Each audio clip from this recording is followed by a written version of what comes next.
ज्ञान और प्रौद्योगिकी स्टैंडर्ड 9th, प्रकरण 1, गति के नियम।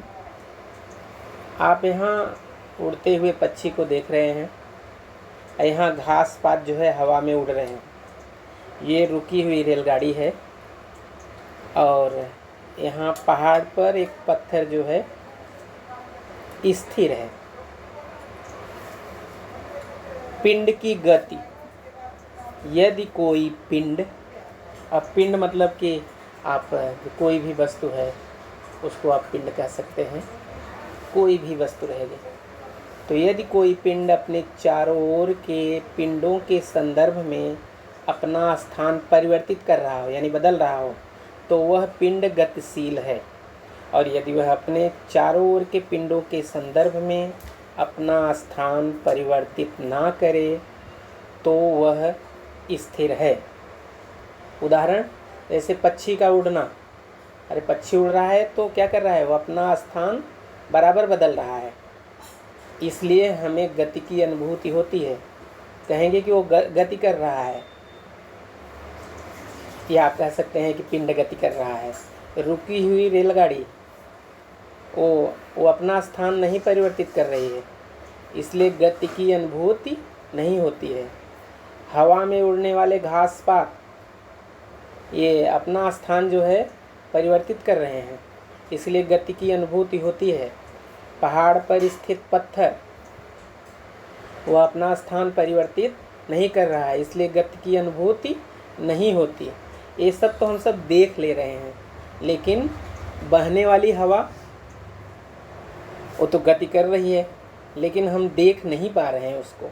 तो बहने वाली हवा की गति प्रत्यक्ष रूप से नहीं देख सकते, लेकिन हवा भी जो है चल रही है, इसका मतलब गति कर रही है। आप बस में सफ़र कर रहे हैं और क्या आपके पड़ोस में बैठा हुआ व्यक्ति गतिशील है? मतलब आपकी सीट के अगल बगल बैठा है तो क्या वह गतिशील है?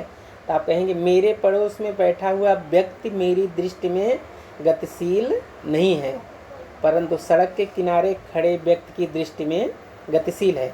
जब व्यक्ति कोई सड़क के किनारे खड़ा है, वो आप बस से जा रहे हैं, तो आप कहेंगे, कहा जाएगा कि जो है बस जो है गतिशील है।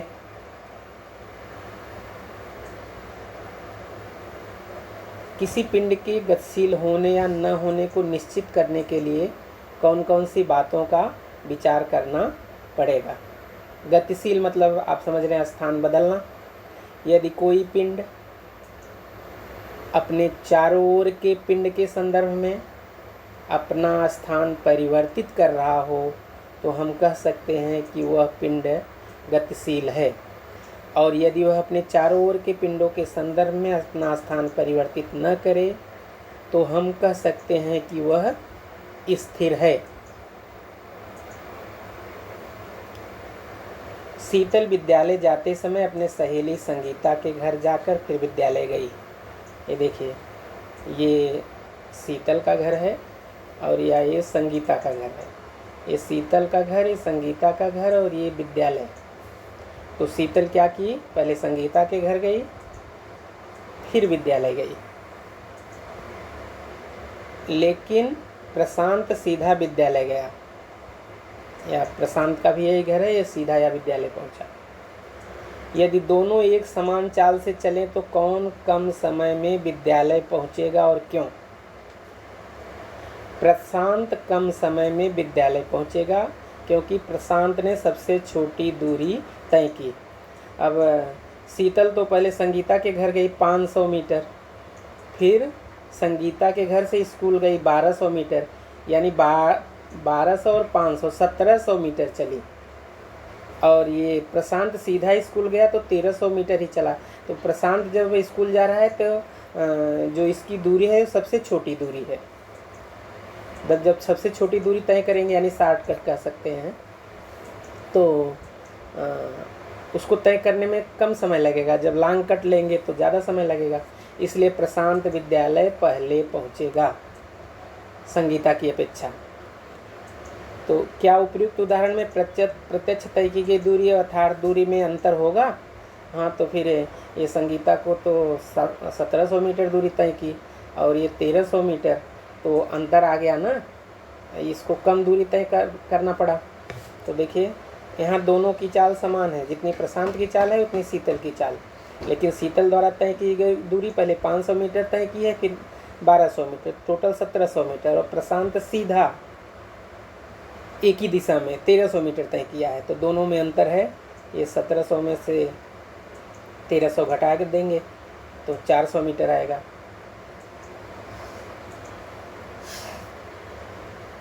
एक मिनट, और यहाँ देखिए ए और बी, जैसे ए और बी जो है दो स्थान हैं। अब बी पे पहुँचने का देखिए एक रूट कैसा है, यहाँ से ऐसे ऐसे ऐसे गए तब यहाँ पहुँचे, और दूसरा रूट ऐसे है, और एक रूट है एकदम सीधा ए बी, और ये एक ही दिशा में है, यही सबसे कम दूरी है। तो जब सबसे कम दूरी, जो छोटी दूरी होती है ना, जो सबसे छोटी दूरी है और एक ही दिशा में है, वही जो है विस्थापन होता है। तो ए से बी के बीच की दूरी को विस्थापन कहेंगे, या इधर से आएंगे जो कई दिशाएं बदलते हुए पहुँचेंगे तो ये जो है दूरी कहेंगे इसको। है तो दोनों दूरी ही, लेकिन जो सबसे कम दूरी है और एक ही दिशा में है वही विस्थापन है, और दूसरी वाली या तीसरी वाली दूरी है। ऐसे यहाँ शीतल और प्रशांत के लिए जो प्रशांत दूरी तय किया है वह जो है घर से स्कूल तक की सीधी दूरी है, इसको विस्थापन कहेंगे, लेकिन इसको विस्थापन नहीं कहेंगे, ये जो है दूरी है।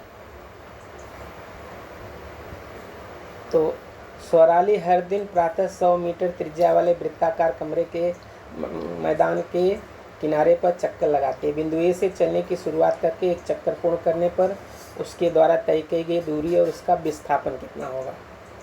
तो ये शीतल है, ये स्थान से शुरू करती है, और ये देखिए परिधि पर से चक्कर लगा रही है। एक चक्कर मतलब वृत्त की परिधि, और वृत्त की परिधि का सूत्र है 2πr, और r मतलब त्रिज्या या दिया है 100 मीटर त्रिज्या वाले। तो स्वराली जब एक चक्कर पूरा की मतलब परिधि के बराबर दूरी तय की, तो स्वराली द्वारा तय की गई दूरी बराबर वृत्त की परिधि। परिधि का सूत्र है 2πr, 2 गुणे पाई का मान 3.4 और त्रिज्या 100 है, एक गुणा कर दिया 314 आया, 628 मीटर की दूरी तय की है ना। उसके द्वारा तय की गई दूरी बराबर वृत्त की परिधि, ऐसे भी कह सकते हैं, लेकिन जब एग्जैक्ट उत्तर उतारना होगा तो आप निकालना होगा तो ऐसा लिखेंगे। और विस्थापन मतलब प्रारंभ और अंतिम बिंदु के बीच की दूरी का अंतर। तो जो इसका प्रारंभ से जहाँ शुरू किया है फिर वहीं पे पहुँचा है, तो जहाँ से शुरू किया वहीं पहुँचा, तब तो दोनों बिंदुओं के बीच की दूरी शून्य हो गई, दोनों बिंदुओं के बीच की दूरी शून्य हो गई, इसलिए यहाँ विस्थापन शून्य होगा। तो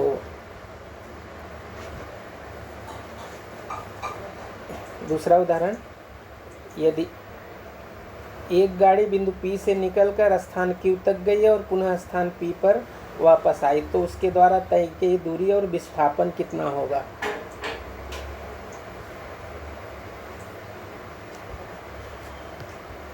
विस्थापन कितना होगा, तो देखिए P से चली कार और Q तक पहुंची, ये जाने वाला रूट है, फिर Q से या वापस लौट आई, तो P से Q की दूरी या 360 मीटर है। तो यहाँ पूछा है उसके द्वारा तय की गई दूरी, यानी जाने की दूरी धन आने की दूरी, तो उसके द्वारा तय की गई कुल दूरी है। तो गाड़ी द्वारा तय की गई दूरी P से Q तक की दूरी, यानी P से Q तक की दूरी 360, और Q से P की दूरी वो भी 360, तो जोड़े 720। तो कार द्वारा तय की गई कुल दूरी 720 मीटर, और विस्थापन प्रारंभ और अंतिम बिंदु के बीच की सबसे कम दूरी। तो जो प्रारंभ है फिर लौट के आई वहीं पे, वही अंतिम भी है, तो दोनों के बीच की दूरी शून्य है। तो प्रारंभ और अंतिम बिंदु एक ही बिंदु है, इसलिए उनके बीच की दूरी शून्य है, इसलिए विस्थापन यहाँ शून्य है।